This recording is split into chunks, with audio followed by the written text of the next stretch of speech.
Well, alam mo ngayon lang ako nagkaroon ng pagkakataon na interview rin ng Mahal ka. So, ito na yung pinakikita natin. Ano bang nangyari? Ikaw ang pinakamatinding supporter ng Marcos Jr. Anong nangyari at biglang nawala ang suporta at ngayon pinaka-maanghang kang kritiko ng Marcos Jr. administration? Ano ang nangyari? So, nung April 2022, nung dumating ako doon sa Pilipinas para supportahan yung kanilang meeting de avance, ay nakita ko na parang hindi talaga para sa pagbangon sa Pilipinas yung Marcos Jr. Naramdaman ko na yun eh. Bakit kamo? Doon pa lang ang dami ng politika sa paligid ni Lisa at saka ni BBM. So may message ko pa nga si Lisa. Sabi ko sa kanya, alam mo, napapaligiran ka ng ahas. Yung mga tao mo, yung pala siya yung ulo ng ahas. Then fast forward, yung inauguration, inimbitahan niya ako, siya yung nag-invite sa akin, the first lady. Yun ang tawag ko nga sa kanya, Lisa Tanas, na umattend ako sa inauguration ni Marcos Jr. So nandoon naman ako at doon po talaga actually nakita, ay hindi nakita, nalaman na adikto siya, na gumagamit siya. Kasi bakit? Namit ko yung mga friends nila eh. Denial pa kasi ako eh, na hindi totoo yung about the drug addiction niya. Siyempre, bulag, the supporter, bulag ako dyan that time. Hindi ako naniniwala until na namit ko itong mga friends niya.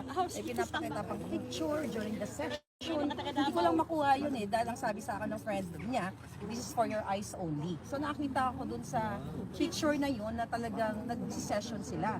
At even mga negosyante doon sa Pilipinas, yung iba doon, mga namimit ko. Alam ng community na nag-a-addict talaga si Marcos Jr. So sabi ko, ito ba yung sinuportahan ng presidente na addict? Kasi may nakita ako mga picture. During that time, wala pa akong video na nakita eh. Pictures pa lang at yung mga testimonial ng mga taong kakilala nila. So ayoko talagang paniwalaan yon. So binigyan ko siya ng chance na nakabalik na ako ng Amerika.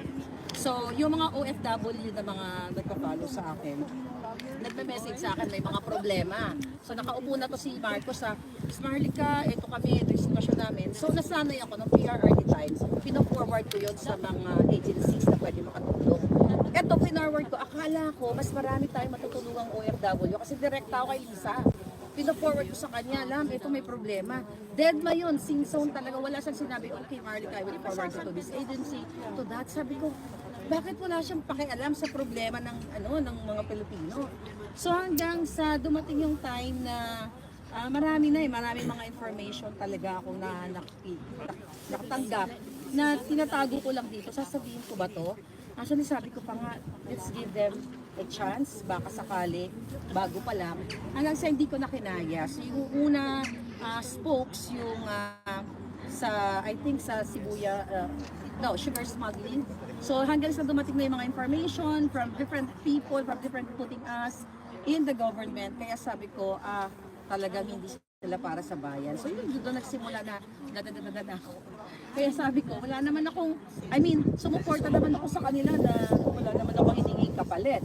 Diba? At ang iniisip ko para sa pagbangon na muli ng Pilipinas, so hindi naman ako nahingi ng pwesto, which hindi naman ako qualified talaga, diba? So yun ang binabato nila sa akin. Pero ang katotohanan, kaya po ako nagsalita laban sa mga bangag na ito.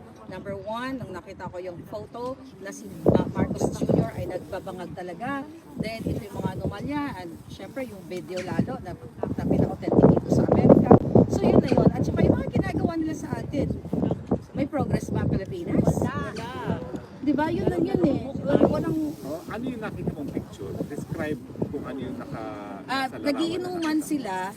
Although yung picture na yon hindi siya ganun ka-latest. That was 2022. Nagiinuman sila.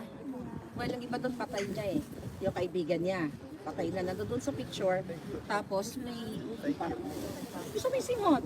Tapos yung mga sabog, parang talagang sabog sila. Yung table is may mga food, may mga alak, iba-ibang klase ng alak. Tapos nagsisession sila.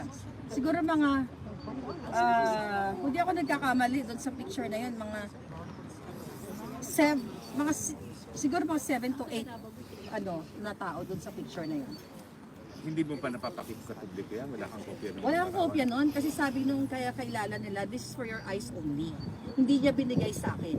just to prove a point. Ang sabi pa nga niya, you know what? Marami naman mga successful na na mga business people o business person na nagfa-function even though gumagamit sila ng pulburon.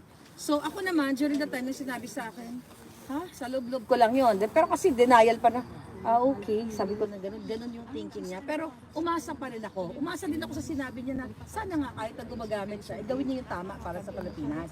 Umasa ako as their supporter. Kaya nga hindi ako naglabas kaagad ng ganong issue eh. Inantay ko talaga na may mag-trigger o magkaroon ng grounds para mag-speak up ako at sabihin sa totoong mga Pilipino na eto yung sinuportahan ko. Addictus. Okay, ano ngayon ang masasabi mo sa mga kapwa mo mga loyalist na hanggang ngayon ay naniniwala pa rin kay Marcos Jr.? Well, yung mga loyalist karamihan na mga naniniwala sa kanila, sila ay nababayaran. Meron akong dokumento dyan na sila, may mga nilabas na ako. Yung mga goods na nababayaran talaga nila yon, bayad sila. Doon naman sa mga walang connection sa Malacanang na nagbubulag-bulagan pa rin, idilat niyo po ang inyong mga mata. Ito lang ang challenge ko sa inyo eh.